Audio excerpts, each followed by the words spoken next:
Hello free souls, today we're going to talk about low progesterone, so what it looks like, how to test for it, and how to increase it naturally. And progesterone is a dominating hormone in a female body. It's really like a mother hormone because so many different hormones are made out of it. So a lot of adrenal hormones, including cortisol, estrogen, testosterone, these are all synthesized from progesterone. That's why it's so important to have correct levels of progesterone in the body. Progesterone is produced in the second half of your cycle after the ovulation. That's why it's extremely important to make sure that you ovulate. And it acts as a natural antidepressant. It improves your thyroid function. That's why the temperature goes up so much after the ovulation. It also makes sure that the embryo survives if you get pregnant. It boosts libido. It also normalizes zinc and copper levels. And it also prevents you from getting endometrial and breast cancer. So it's a very, very important hormone, as you can see. Now let's talk about the symptoms of low progesterone and what they look like in the body. So the first thing you might notice if you have low progesterone is all kinds of period problems. So the first most important sign is spotting before the periods. It can be a couple of days, it can be a week.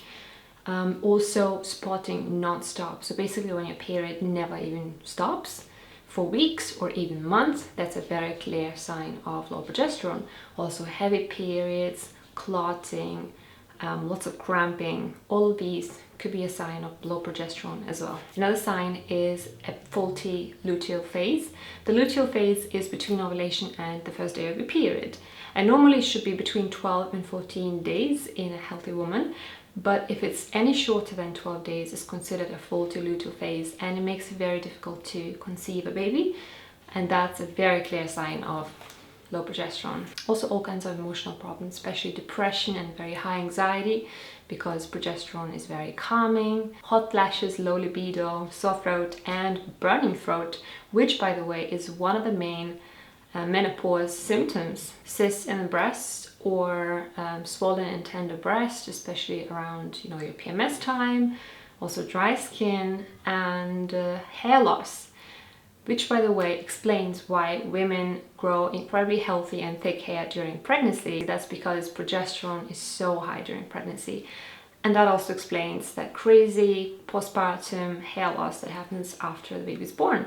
That's also because progesterone levels are rapidly falling, and that's why all of that hair falls out. Cellulite, insomnia, fat gain, and also bone and tooth problems. So these are all of the symptoms to look out for if you suspect that you might have low progesterone. Now, how to test for low progesterone. I mentioned this in the first video in the series about estrogen dominance, but I forgot to mention the time when you should test your progesterone levels. So if you want to test progesterone levels, you can either do a blood test or a saliva test. Saliva test is more accurate, but it's more expensive and not available everywhere. So if you test either of these, it needs to be done on the 21st day of your cycle, or in other words, 7 days after the ovulation. So if your cycle is shorter, you'll have to adjust accordingly, plus or minus a couple of days. So around 19th to 23rd day of the cycle. No point in checking it at any other time of the cycle because the levels will be very low. They won't really be informative at all. So now it's time to move on to the natural remedies, how you can increase your progesterone levels naturally, and it's definitely doable.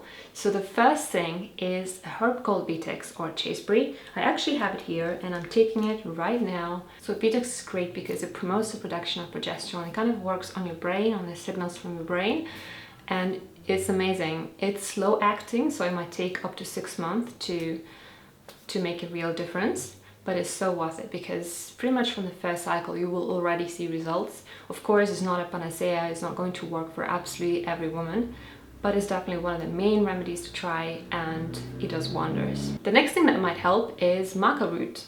Maca also promotes the production of progesterone, maybe not as powerful as Vitex, but it's very, very helpful, and it also does amazing things for a lot of women.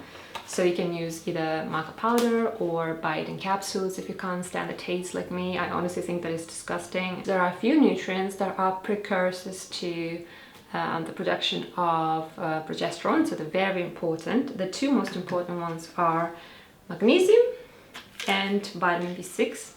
I prefer the activated form called P5P because it just works better, but you can also use a regular one if you like. Also, copper and zinc are other two very important minerals, very closely linked to progesterone production, and also the rest of the B vitamins. So perhaps taking a good natural multivitamin or a B complex could be a good option as well. The next thing to look into if you have low progesterone is your thyroid function. So if you suspect that you are hypothyroid, or if you already know that you are hypothyroid but it's not being managed properly, definitely look into managing it better, because without the correct thyroid function, there's no way to balance your hormones and to have enough progesterone. So perhaps look into getting some natural desiccated thyroid. For me personally, it's been a huge help, but fixing the thyroid is definitely the first thing to do if you are hypothyroid. The next way to improve your progesterone levels is, of course, by reducing stress. And I know I talk about this in almost every single video, but it's true. Stress is so harmful for hormonal balance, and it's one of the most important things you can do. So you can check out my video about how to lower cortisol levels, also my top adaptogenic herbs, for some ideas on how you can manage your stress better, and of course making lifestyle changes, not over-exercising, not dieting too much, not restricting your diet too much. The next important thing to look into is making sure that you're getting enough cholesterol. And that's because all the hormones are made out of cholesterol, and we get enough cholesterol by eating food containing fat, mostly animal fat. So if you don't have enough cholesterol, it's very likely that you will be low in progesterone. So what I'm trying to say here is, don't fall for restricted diets. Make sure that you eat everything and you get all the nutrients you need for hormonal balance. The next thing is really important for me personally, and it's something that I've been working on for the last couple of years or so, and that's working on your mindset and on your attitude towards your femininity, towards your periods, towards your fertility. I don't know if you can relate to that, but I feel that I got so many fears and wrong attitudes from the society, from my friends, from my family about, periods and making babies and this magnificent female body. And I've worked really hard to actually embrace that side of me, embrace this amazing body that is able to bring little humans into the earth. And that really helps, because if you have a negative attitude towards your feminine side, it would be very difficult for the hormones to balance themselves. And basically you just need to embrace yourself with all of the mood swings, with all of the changes in the cycle. So that is it for today's video. Next video in the series for next Wednesday is going to be about period problems and what they tell about your hormones. Super interesting. Definitely keep an eye out for it. And thanks so much for watching. I'll see you in my next video. Bye.